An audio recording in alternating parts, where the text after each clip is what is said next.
Ada beberapa pernyataan Imam Malik yang legend, monumental tentang ilmu ini. Yang pertama, mungkin banyak teman sudah pernah mendengar quote-quote dari Imam Malik ini yang sehubungan dengan ilmu. Sesungguhnya ilmu ini adalah agama, maka perhatikanlah dari siapa kalian mengambil agama kalian. Jadi bidangnya Imam Malik ini kan fikih, hubungannya langsung dengan agama. Agama itu kan dalam hidup kita vital, penting. Jadi dia yang mendampingi kita sebagai pedoman untuk hidup di dunia dan untuk sukses nanti di akhirat. Maka karena agama itu penting, maka perhatikanlah dari siapa kalian mengambil agama kalian. Kita ini kan mau tidak mau dalam beragama mengikuti orang-orang yang kita percayai sebagai ahli. Mengikuti orang-orang yang kita terima sebagai yang punya otoritas di bidang agama. Ya, kecuali teman-teman sendiri merasa pinter, mungkin merasa levelnya mujtahid misalnya, itu baru beraktivitas sendiri. Tapi sebagian besar kita kan mengikuti dalam beragama. Meskipun bilangnya kembali pada Al-Quran dan hadis atau Al-Quran dan sunnah, wong kalau orang seperti kita ini kan ya mengakses langsung Al-Quran dan sunnah ya kadang tidak paham atau bahkan yang lebih bahaya lagi salah paham. Maka jalan terbaik kan mengikuti para ulama, mengikuti tokoh-tokoh yang memang ahlinya. Nah, oleh karena itu perhatikan dari siapa engkau mengambil agamamu. Orang yang akan kamu ikuti, yang akan kau jadikan kiblat, itu cermati benar. Jangan sampai keliru dari segala aspeknya. Karena kalau keliru, berarti yang rusak adalah agama kita. Karena kita mengambil agama secara keliru dari orang yang keliru. Nah, ini kalimatnya populer sekali. Perhatikanlah dari siapa kalian mengambil agama kalian. Dari siapa engkau mengambil agamamu. Jadi ini rumus untuk kita hati-hati. Ya coba mulai sekarang. Ini teman-teman semua kan punya idola-idola, punya rujukan-rujukan dalam beragama. Coba ditelusuri selama ini yang diikuti siapa. Sudah cocok apa belum? Alhamdulillah kalau sudah cocok. Tapi kalau masih ada keraguan-keraguan, ya ditelaah lagi, diteliti lagi. Jangan sampai kita mengambil agama secara salah dari orang yang salah. Oke, itu yang pertama tentang ilmu. Nah, yang kedua, kata Imam Malik sehubungan dengan ilmu lagi, ini ada pernyataan yang populer sekali. Bukanlah dikatakan ilmu suatu pengetahuan yang diperoleh dengan banyak riwayat. Ilmu adalah cahaya yang diletakkan Allah dalam hati. Jadi mengumpulkan riwayat, belajar dari tokoh-tokoh, mencari referensi-referensi, ini upaya kita. Yang upaya ini tidak jaminan berbuah. Upaya ilmiah kita tidak jaminan melahirkan ilmu. Kalau dia memang hasilnya adalah ilmu, itu adalah cahaya yang diberikan Allah di dalam hati kita. Nah, ini kalau diuraikan panjang. Kalau saya bilang ilmu di sini tidak sekedar informasinya. Kalau sekedar informasi ilmiah, informasi pengetahuan bahwa kita harus sabar, bahwa kita harus tawaduk, bahwa kita harus menghargai orang lain. Ini sebenarnya masih informasi. Ilmu yang sejati itu cahaya yang diletakkan oleh Allah dalam hati. Berarti apa? Ilmu yang sejati itu menerangi hidup kita, menerangi hati kita. Berarti tidak sekedar informasi, tidak sekedar hafalan konsep, hafalan teori. Tapi ilmu adalah sesuatu yang menerangi hidup, membuat hidup kita bercahaya. Ilmu yang semacam ini adalah bukti anugerahnya Allah ke dalam hati kita. Bukti kita nyambung, kita berhubungan dengan Allah. Jadi makanya setiap kali mendapat ilmu dengan kesadaran bahwa ilmunya adalah cahaya untuk meningkatkan kualitas hidup kita, untuk menerangi jalan kita menuju Allah, harusnya kita segera bersyukur. Ya, mungkin kita selama ini dapatnya baru informasi-informasi, belum ilmu. Kalau itu memang masih levelnya riwayat. Nah, yang sejati ilmu itu dia bentuknya cahaya. Ya mudahnya dia manfaat untuk hidup kita, dia maslahat untuk masyarakat kita. Cahaya itu kan mencahayai, dalamnya juga mencahayai sekitarnya. Jadi baru bisa dikatakan ilmu kalau dia cahaya yang diletakkan Allah dalam hati kita. Kalau masih level riwayat-riwayat, kalau isinya masih banyak riwayat, ya masih pengetahuan-pengetahuan informatif, masih hafalan-hafalan konsep.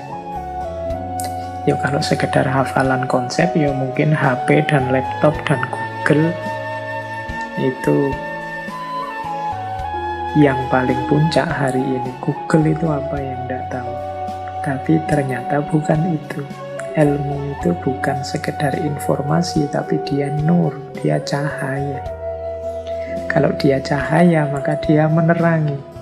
Di situ ada manfaat, di situ pasti ada maslahat. Bahkan kalau tidak hati-hati, yang informasi-informasi tadi, yang konsep-konsep tadi, bisa saja wujudnya bukan cahaya, tapi malah merusak hidup kita, menggelapkan hidup kita. Maka marilah kita mengejar pengetahuan yang wujudnya nur ini, cahaya Allah yang diletakkan dalam hati kita. Informasi bisa dicari dari Google, sekarang ngeklik tentang apa saja ketemu. Tapi hasil buah dari kita cari di Google ini, apakah nambah gelap hidup kita atau nambah terang hidup kita, itu nanti kuncinya ada pada ridhonya Allah. Inilah yang ingin dipesankan, ingin dinasihatkan oleh Imam Malik. Bukanlah dikatakan ilmu suatu pengetahuan yang diperoleh dengan banyak riwayat. Ilmu adalah suatu cahaya yang diletakkan Allah dalam hati. Oke. Quote selanjutnya yang ketiga ini juga populer sekali kalimat ini. Pelajarilah adab sebelum mempelajari ilmu. Jadi adab itu buahnya akhlak. Akhlak kalau dia terpuji, buahnya juga adab yang terpuji. Saya sering mengilustrasikan akhlak itu ya, kalau di Imam Ghazali kan sifatnya karakter, apa yang tertanam dalam diri. Jadi dia adalah wajah batin kita, itu akhlak. Jadi akhlak itu kan dari kata dasar kholak. Kholak itu ciptaan. Nah, kita ini punya dua unsur, kholak dan huluk. Kholak itu lahiriahnya, huluk itu batinnya. Jadi wadah batin kita, wajah batin kita itu akhlak. Nah, kenapa sih kok harus adab sebelum ilmu? Ini kalau pakai bahasa yang berbeda, siapkan dulu wadahnya sebelum diisi. Jadi, kalau wadahnya beracun, diisi barang jernih pun, yang jernih akan jadi beracun. Jadi, membereskan adab, membereskan akhlak itu seperti membereskan wadahnya dulu sebelum diisi. Kalau wadahnya baik, isinya baik, ya isi ini bisa kita manfaatkan untuk yang baik-baik. Tapi kalau wadahnya rusak, wadahnya kotor, meskipun diisi dengan yang baik, ya yang baik yang diisikan tadi akan ikut kotor. Kalau embernya berdebu, banyak kotorannya, air jernih yang kita masukkan akan ikut jadi kotor, akan ikut jadi tercemar. Nah, dengan logika ini, maka sebelum memasukkan ilmu ke dalam diri kita, siapkanlah wadahnya, yaitu jiwa kita, batin kita. Wajah batin kita itu kan khuluq, akhlak tadi. Jadi bereskan akhlak dulu sebelum mempelajari ilmu. Karena begitu ilmu yang positif, yang baik masuk, dia akan dikelola sesuai dengan apa yang ada dalam diri kita. Inilah mengapa kadang-kadang ada orang yang, dia juga baca kitab kuningnya luar biasa loh, dia guru-gurunya luar biasa loh. Mungkin pernah belajar agama sekian puluh tahun. Tapi sekarang kok gayanya begitu ya? Kok keluarnya begitu ya? Kok rasanya keras ya, kasar ya? Kok rasanya isinya kok menyakitkan hati terus ya kalau dia ngomong dan itu mungkin tidak salah gurunya, tidak salah kitabnya, tidak salah lembaga tempat dia menimba ilmu. Mungkin wadahnya belum disiapkan dulu. Sehingga yang baik-baik yang masuk jadinya rusak. Itu kalau teman-teman mengulang dulu rekamannya ketika kita belajar Bidayatul Hidayahnya Imam Ghazali.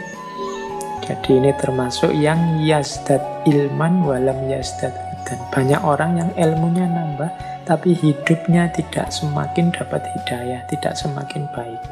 Ilmu yang hadir dalam dirinya jadi alat untuk kerusakan-kerusakan, kemudorotan yang dia lakukan. Ilmunya jadi justifikasi terhadap yang tidak baik, yang kotor yang dia lakukan. Karena ilmu yang baik ini ternyata masuk ke wadah yang kotor. Biar wadahnya baik, ya dibereskan dulu akhlaknya, dibereskan dulu adabnya. Jadi pelajarilah adab sebelum mempelajari ilmu. Ya, kadang-kadang kita kan di ngaji filsafat ini dapat banyak sekali wawasan.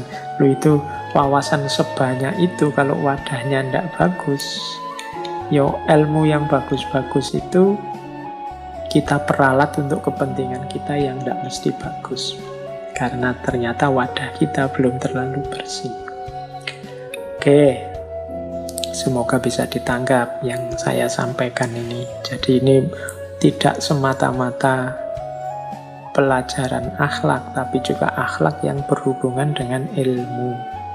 Semacam menyiapkan tempatnya untuk kehadiran ilmu yang itu terpuji.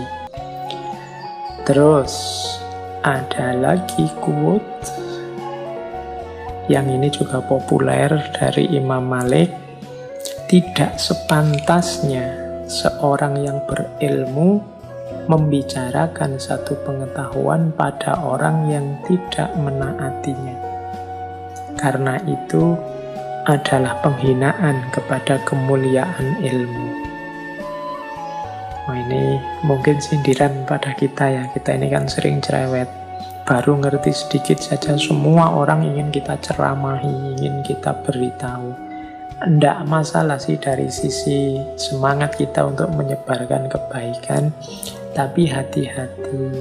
Dilihat juga konteksnya, dilihat juga audiennya, dilihat juga jenis forumnya.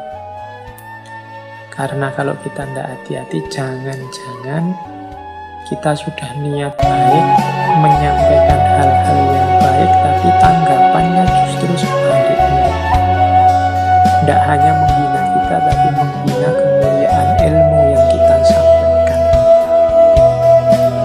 Nah, berarti maksudnya apa? Kita turut andil, wong kita tadi yang menyebarkan, kita tadi yang menyampaikan. Kita turut andil sehingga ada orang menghina ilmu. Ada orang merendahkan ilmu atau kebaikan yang kita sampaikan. Maka kalau ingin menyampaikan sesuatu, dilihat siapa orang ini, dalam situasi apa, kira-kira ada kemungkinan nggak dia mau mendengar. Kalau memang hasilnya negatif, enggak. Kalau saya ngomong ke orang ini dengan isi yang seperti ini, pasti nanti dia bantah, bahkan mungkin menjelek-jelekan yang baik yang saya sampaikan, merendahkan ilmu yang mulia yang saya sampaikan. Ya nanti dulu saja, kalau situasinya mungkin tidak usah saya sampaikan sekarang. Kita harus punya kearifan semacam ini, karena kadang-kadang kita itu semangat dakwahnya luar biasa, tapi strategi dan retorikanya nol. Niatnya menebar ilmu, menebar kebaikan, tapi hasilnya justru konflik dan permusuhan. Ya sebagian karena andil kita juga tidak membaca situasi, tidak melihat kondisi. Ya harus pinter membaca situasi biar niatnya baik, caranya baik, hasilnya juga baik. Kalau hasilnya kontraproduktif kan akhirnya kita juga turut andil dalam kejelekan yang lahir. Misalnya kita ngomong sesuatu yang luhur, tapi terus orang salah paham, menjelek-jelekkan sesuatu yang luhur, dia malah jadinya antipati dengan keluhuran kebaikan itu. Akhirnya kita turut andil dalam semakin tersesatnya dia. Maka hati-hati, makanya orang dakwah itu ya butuh retorika, butuh strategi yang baik, biar hasilnya juga baik. Oke, ini nasihat dari Imam Malik. Tidak sepantasnya seorang yang berilmu membicarakan satu pengetahuan pada orang yang tidak menaatinya, orang yang tidak menghargainya. Karena itu adalah penghinaan kepada kemuliaan ilmu itu. Baik, ini nasihat-nasihat tentang ilmu ya. Saya dahulukan yang tentang ilmu ini karena bisnis kita yang paling utama di ngaji filsafat ini kan tentang ilmu.